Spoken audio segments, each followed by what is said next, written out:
Epilogue. The cicadas had fallen quiet, replaced by crickets. Maybe they're playing cricket sumo in town, Mau Mau thought. It was a simple entertainment in which the bugs were made to fight each other. As with cockfighting, betting was common. At the moment, however, Mau Mau was in a room in a house on the outskirts of the capital, somewhat removed from the bustle at the heart of the city. She was looking at Yao, who was lying on a bed. This was her house. "I'd really like to get back to work as soon as I can," Yao said, gazing outside. She was wearing night clothes. It had been more than 2 weeks since the poisoning. She'd been in and out of consciousness for a while, but now she seemed to have recovered. "I'm sure that would make Enen very happy," Mau Mau said. Enen was working at that moment, not for Jinshi anymore. She'd returned to the medical office. Mau Mau suspected, though, that she still wasn't focusing very well. She'd nominally been dismissed from Jinshi's service for failure to attend to her duties. She'd spent all her time at Yao's side instead, but Mau Mau gathered that Yao had finally chased her out. "I really thought I could get along without her," Yao said, more to herself than to Mau Mau. "I don't think anyone could have prevented what happened," Mau Mau said. "Not even you, Mau Mau?" She went quiet at that. She had a habit of putting any interesting-looking poisonous objects into her mouth, and yes, she'd experienced Amanita virosa before, although she'd thrown it up before it had been absorbed by her digestive tract. Incidentally, she'd done the same after sampling the mushroom congee in the Shrine Maiden's chambers, duly putting a finger down her throat before she could digest what she'd eaten. She must not have gotten quite all of it, for she'd had a mild case of vomiting later. "The old lady sure went nuts on me that time." The madam had been merciless, drawing on all her experience helping the courtesans with abortions. Mau Mau had thought she might cough up her own stomach. So yes, she was familiar with the flavor and culinary qualities of mushrooms. She might even have noticed the poisonous fungus, if it hadn't been too finely chopped. "I guess I really just don't know what I'm doing yet," Yao said, brushing aside her bangs. She'd lost a great deal of weight on account of the poison, but her chest was still plenty healthy. Mau Mau passed her some of the medicinal tea her old man had given her. Now that Yao was out of the woods, she was being treated at her own home. But Mau Mau looked around that home with some surprise. It was a gorgeous house, true enough, but it felt lonely somehow. Even the servants who had come to greet her had seemed few in number, considering the size of the mansion. "I'm sorry I couldn't show you more hospitality," Yao said. This was probably where Mau Mau was supposed to say something like, "Oh, not at all," but she never had been good at social niceties. "This used to be our second home," Yao went on, "but my uncle took the main house from under us." "I see," Mau Mau said. So that was why she was living somewhere so out of the way. Mau Mau had known Yao came from a good family, but now she thought she had some sense of why the young woman showed such ambition, such a desire to become a medical assistant. "I tried to give Enen a push, but she came back. I don't think she can hope to get anywhere in the world serving me." Yao's father was dead, and although she had an inheritance, her uncle was the successor to the headship of the family. In Li, it was expected that women would obey men.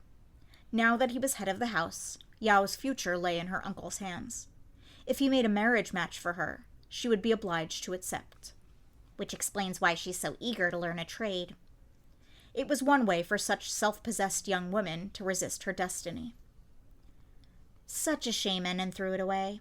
I gather the Moon Prince was quite fond of her." "Yes, so it seems."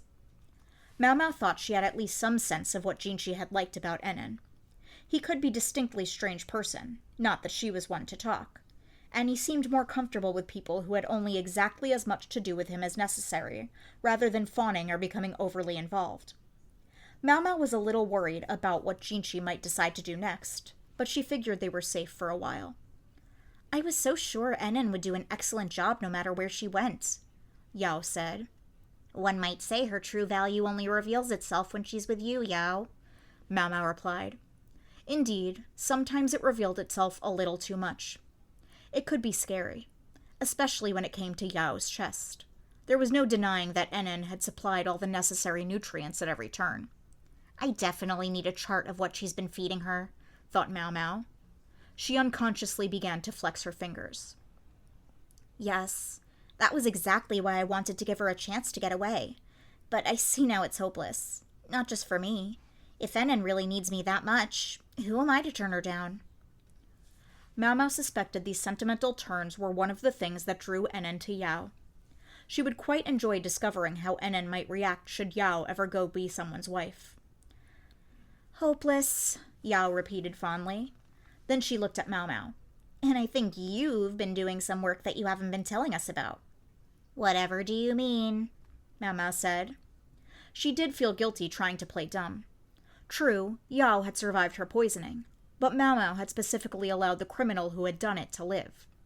Meanwhile, publicly, Yao was believed to have failed as a food taster and to have been indirectly responsible for the death of a very important person, a stain on her reputation she would have to live with. And she gets nothing out of it. They're treating me too well, Yao said. I screwed up. I made a mess of everything, and still they're being decent to me, allowing me to continue to work. I'm not such a child as to think the world is that kind to people. Mau Mau caught her breath. No, you don't have to say anything. Pretend I'm talking to myself. You can just sip your tea and stare off into the distance. She went on, the words coming easily. I do believe those around me are kind enough not to simply dispose of me. But it also shows that they don't believe I'm on their level. I know it might not be wise to say that out loud, and maybe the fact that I am is just more proof that I still have a lot of growing up to do, but I need to get it off my chest. Yes, even if I'm just saying it to myself. In other words, she understood, even if only dimly, that the case had not ended in the way the public had been told. No doubt Yao wasn't the only one who had her suspicions, but pretending nothing had happened was the smartest thing to do, and everyone was keeping their mouths shut. If Enon found out, though, I don't know what she might do. I can accept it, but she might not listen to me, so I just hope you'll be careful that she never learns the truth. Enon might indeed question what had happened with the Shrine Maiden. If she ever discovered who the true perpetrator of the poisoning was, and that they were still alive, she might decide to take revenge in Yao's place. I would hate for Enon to do something rash, something that might stop her from finding a better place in the world. That's all. See? Sentimental. Those above them had determined that this matter was closed, so in Mau Mau's mind, it was over. She wouldn't want to stir the pot. I'm afraid my ears aren't very good, so I didn't hear most of what you were saying. Yes? My, it must be difficult to have such poor hearing, Yao replied, a touch teasingly. She informed Mau Mau that she would return to her duties in a few days. Mau Mau left the mansion. She had the day off, so there was no carriage waiting for her. The walk home was a bit of a long one, but she would make it. Children ran around, carrying little cages with bugs in them. The festival atmosphere had subsided, replaced by a comfortable laziness. For the townspeople, the death of the foreign Shrine Maiden was but a passing concern. The last energy of the festival would soon be overtaken once more by the rhythms of daily life. Mau Mau took a sniff of the air. It was turning cold. She set off for home. End of Volume 7.